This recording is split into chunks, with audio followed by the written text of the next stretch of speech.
179 BNCC notice of witness এইটা আমার কাছে পাঠানো হয়েছিল।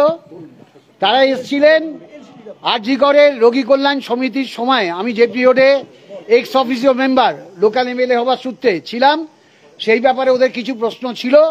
সেই প্রশ্নগুলো ওরা কোশ্চেনার নিয়ে এসেছিল, আমি উত্তর দিয়েছি, ওরা শুনেছেন, লিপিবদ্ধ করেছেন, চলে গেছেন, এটাই ব্যাপার। নোটিশ পরশুদিন রাত্রিরে আমার বাড়িতে এসেছিল। হ্যাঁ, নোটিশ এসেছিল। তার আগে ওনারা ফোন করে আমার সাথে কথা বলতে চেয়েছিলেন, কিন্তু এখন তো অনেক ফ্রড ফোন হয়, তো আমি আশা করেছিলাম নোটিশ এলে আমি কথা বলবো। তো ওরা বলছে এরকম আমরা 500-600 লোককে এরকম উইটনেস ইন্টারোগেশন করেছি, তো আপনার কাছেও আমরা এই নোটিশ পাঠিয়েছি, এটা সার্টিফিকেট উইটনেস। আমরা আপনার কাছে কয়েকটা প্রশ্নমালা নিয়ে এসেছি, আমি সেই প্রশ্নের উত্তর দিয়েছি। তারা তাদের মতো করে প্রশ্নের উত্তর নিয়েছেন।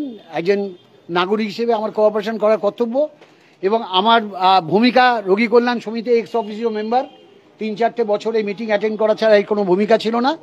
সেইগুলো ওনাদের কাছে এক্সপ্লেন করেছি, ওনারা শুনেছেন, লিপিবদ্ধ করেছেন, চলে গেছেন। আমার বাড়িতে সিবিআই এসছে, এর জন্য আমার কোনো খেদ নেই, কারণ আমার রাজনৈতিক চরিত্র কি আপনারা সবাই জানেন। 15 বছর ধরে কলকাতা কর্পোরেশনে হেলথ সামলাচ্ছি, আমার বিরুদ্ধে কেউ কোনোদিন আঙুল তুলতে পারিনি, এবং রোগী কল্যাণ সমিতিতে আমার ভূমিকা আরজি করের রোগী পরিষেবা নিয়ে, এবং আমার কার্যকর সীমিত ছিল রোগী কল্যাণ সমিতির বছরে 3-4টে মিটিং হতো, সেই মিটিং অ্যাটেন্ড করা। তার বাইরে আরজি করে আমার কোনো ভূমিকা ছিল না, সেটাই ওনাদেরকে এক্সপ্লেন করেছি। ওনারাও অনেকটা জানেন, ওনারা কোশ্চেন নিয়ে এসেছিলেন, আমি উত্তর দিয়েছি।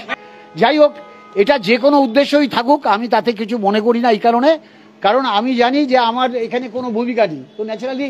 আর যেটা ওরা করেছেন সেটা ভারতীয় ন্যায় সংহিতা আমি দেখেছি।